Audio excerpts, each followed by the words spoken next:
Fala pessoal do canal, mais um vídeo então para a gente tratar dessa temática tão específica que é o direito militar. Hoje, neste vídeo, a proposta é que a gente converse um pouco sobre o processo administrativo disciplinar militar. Como todos sabem, eu fui policial militar por 11 anos, além de responder alguns PADMs, como a gente chama, né, ao longo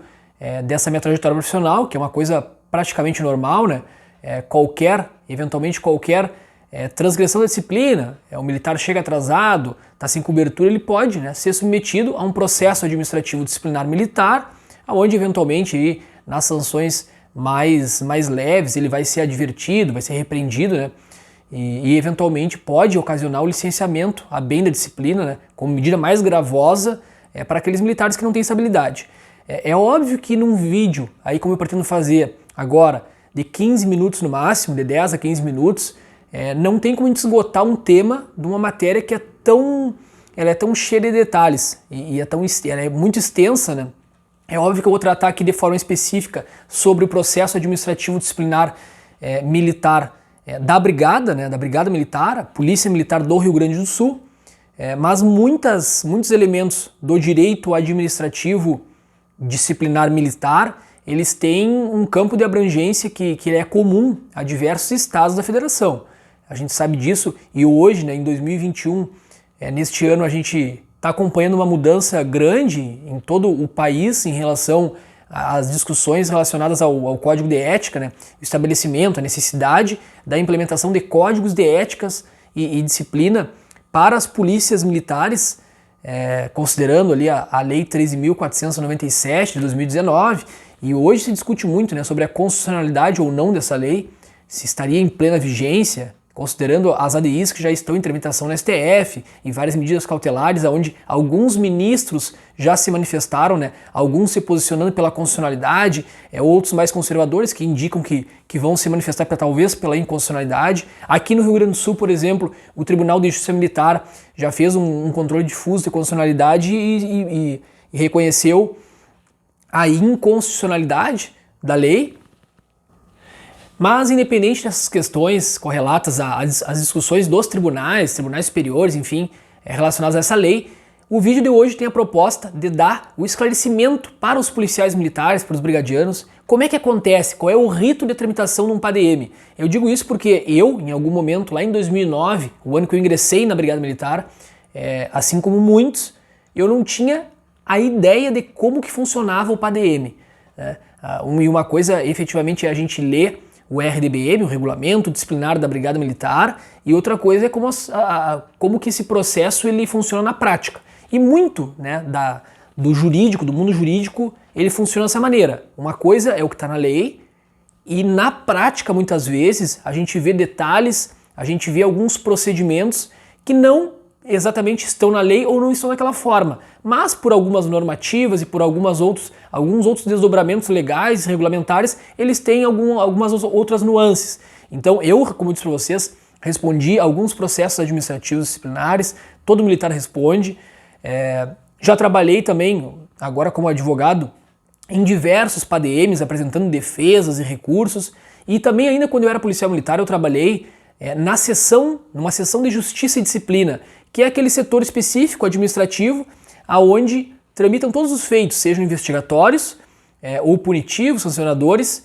dos militares daquela unidade. Então eu conheço os dois lados, na verdade eu conheço os três vértices da moeda. Eu conheço o funcionamento do processo administrativo disciplinar militar enquanto servidor, que foi já sancionado, que já foi processado em relação a alguma transgressão disciplinar. Eu conheço o funcionamento a partir da administração, de como que isso começa, desde lá da comunicação do fato até efetivamente a sanção, que é a alçada crime militar, e conheço também a parte do advogado, a parte da defesa. São basicamente esses os três vértices do PADM. Mas de forma sucinta, e o objetivo é esse, e eu não vou trazer para vocês aqui dispositivos específicos da lei, o artigo X, a linha Z, enfim, inciso, a linha, eu não vou trazer aspectos formalísticos aqui, apontando dispositivos legais, ou enfim, não é a partir deste canal do YouTube que vocês vão fazer um estudo seja para um concurso interno, seja efetivamente para fazer alguma prova objetiva em relação ao RDBM, não é aqui, vamos dizer assim, a forma mais adequada de abordagem dessa matéria. A proposta do canal de Direito Militar é trazer, do ponto de vista hoje de um advogado que conhece a realidade, daquele militar que teve mais de 10 anos de experiência, né, estando sob a égide de um RDBM, um decreto que tem as suas particularidades que a gente vai tratar em diversos vídeos. Como eu disse para vocês, a matéria é extensa, ela é complexa, eu não poderia jamais reduzi-lo a 15 minutos, é muito, muito mais do que isso, mas eu acredito que nesses minutos todos conseguirão ter uma noção, uma prévia, né, um panorama geral do funcionamento do PADM. Então, assim, de forma sucinta, o que acontece? A administração militar, por meio de algum outro militar, recebe a comunicação, seja uma comunicação formal, escrita, né, através de um documento, ou seja, uma comunicação verbal, e isso vai em algum momento ser reduzido a termo, de uma eventual transgressão da disciplina. Essa transgressão da disciplina, e falando lato sensu, o processo administrativo disciplinar militar, ele tem duas grandes vertentes. Relacionado aos praças, a gente tem o PADM, que vai apurar lá uma responsabilidade pelo cometimento de eventual transgressão, e aí pode ocasionar lá a advertência, a repreensão, a detenção com prejuízo, sem prejuízo, o licenciamento também da disciplina, ou pode eventualmente, no processo administrativo demissionário, digamos assim, não é bem essa terminologia, mas o decreto que regulamenta, por exemplo, o Conselho de Disciplina, ele tem uma finalidade diversa do PADM comumente estabelecido nas instituições. O PADM normal, rotineiro, é aquele que visa lá, é uma transgressão, o militar cometeu uma transgressão de natureza leve. Ele não pode jamais ser detido, por exemplo. Existe uma proporcionalidade que o próprio RDBM cria em relação a sanções de natureza leve, média e grave. É claro que somado a algumas circunstâncias pode levar eventualmente, né, dependendo do número de transgressões no mesmo fato ali capituladas, pode ocasionar uma detenção. Mas enfim, a gente tem dois grandes processos administrativos. Aquele que vai apurar e vai ocasionar uma sanção administrativa das previstas no RDBM, que são mais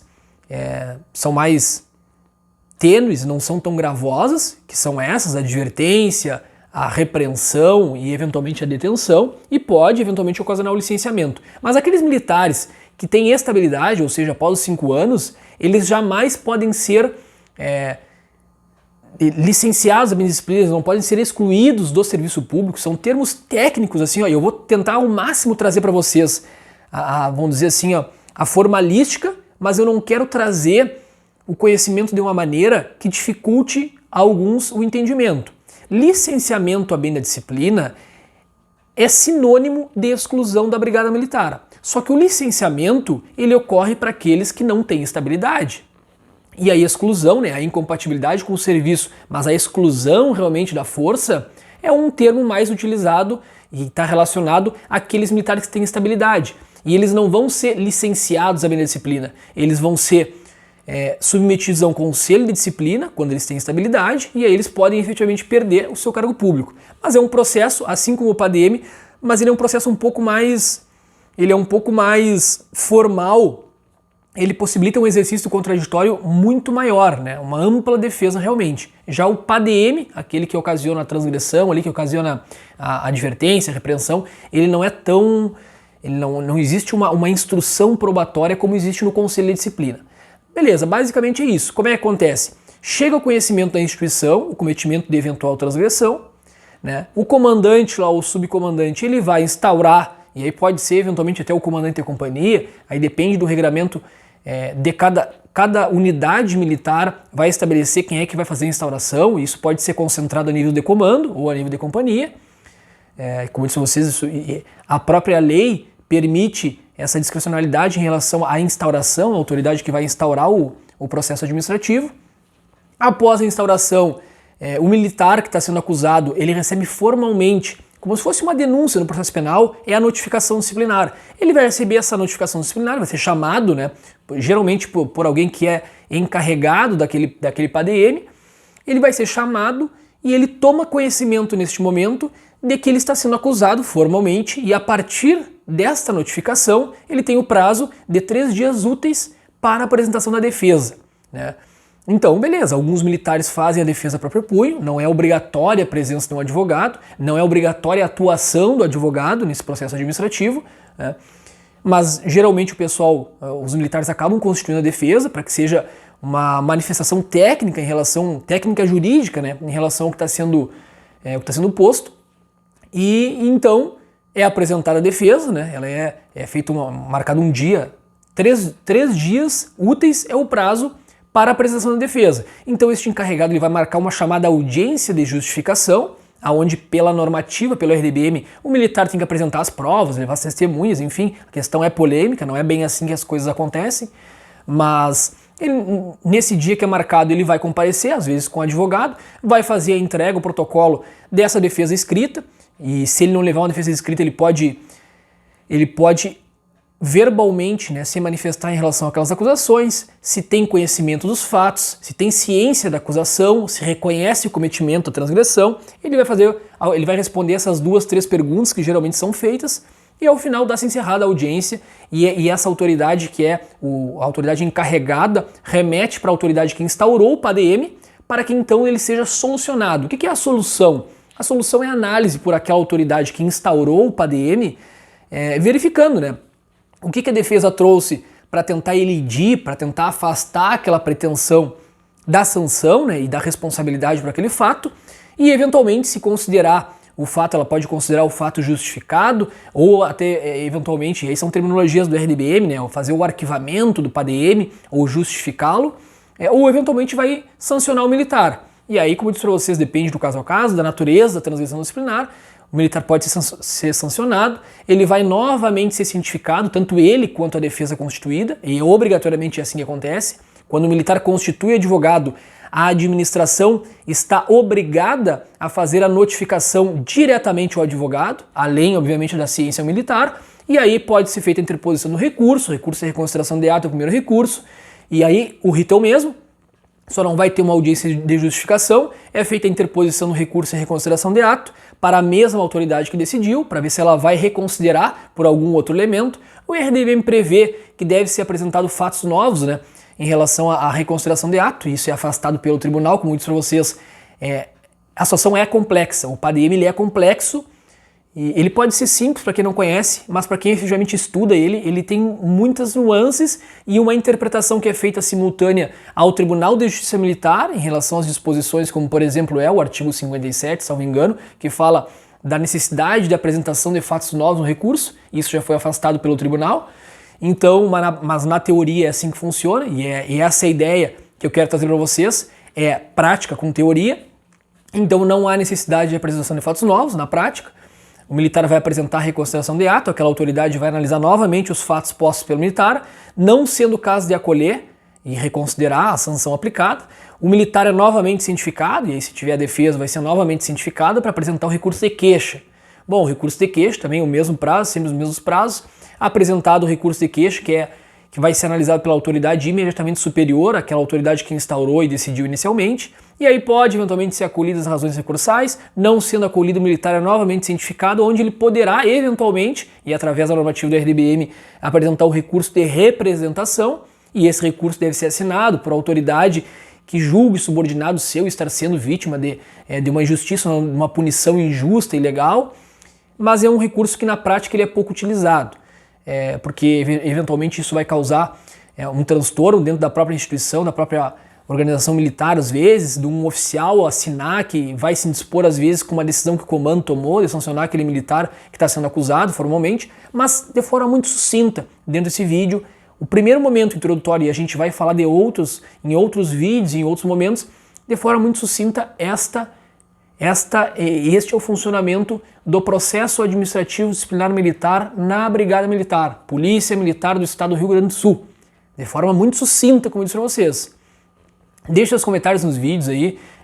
colocando algumas questões que eventualmente vocês tenham dúvida, e eu vou produzindo outros vídeos aí na sequência para dar cada vez mais essa oportunidade de que todos realmente saibam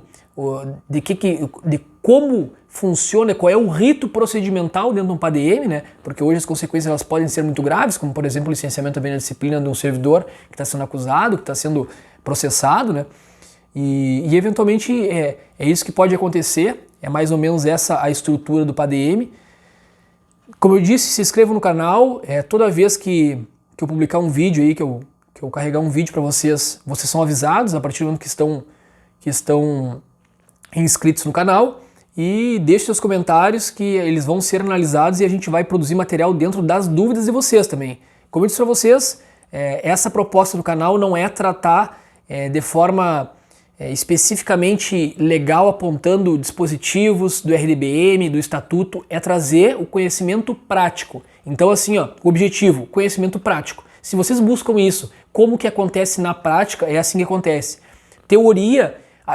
certamente é a base do nosso conhecimento e de tudo que eu estou falando, só que eu não vou trazer para vocês o conhecimento teórico apontado e organizadinho dizendo é assim o artigo, a reconsideração de ato está prevista no artigo tal, a queixa no artigo tal. Isso aí vocês vão ter o RDBM, vocês vão acompanhar e não há nenhum problema, não há dúvida em relação a isso. Onde realmente a gente pretende compartilhar o conhecimento e agregar conhecimento é trazer como que as coisas acontecem na prática. A teoria, vocês acessam lá o RDBM, Decreto 43245 do Rio Grande do Sul, do ano 2004,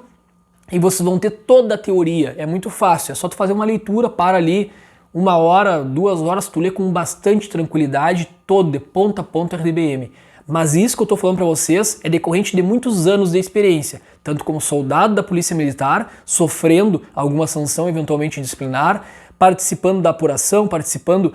da formação desses atos administrativos e agora como advogado atuando diretamente nessa seara do direito militar. Pessoal, não deixem de se inscrever no canal, vamos seguir produzindo conhecimento, compartilhando para que cada vez menos injustiças sejam feitas contra os praças aí que necessariamente precisam conhecer seus direitos para que no momento mais crucial, que é o momento da sua defesa, o momento que estão sendo acusados, realmente saibam como as coisas acontecem na prática e qual é o limite do comandante, qual é o limite da autoridade, qual é o limite da sanção disciplinar. Muito obrigado, nos vemos no próximo vídeo.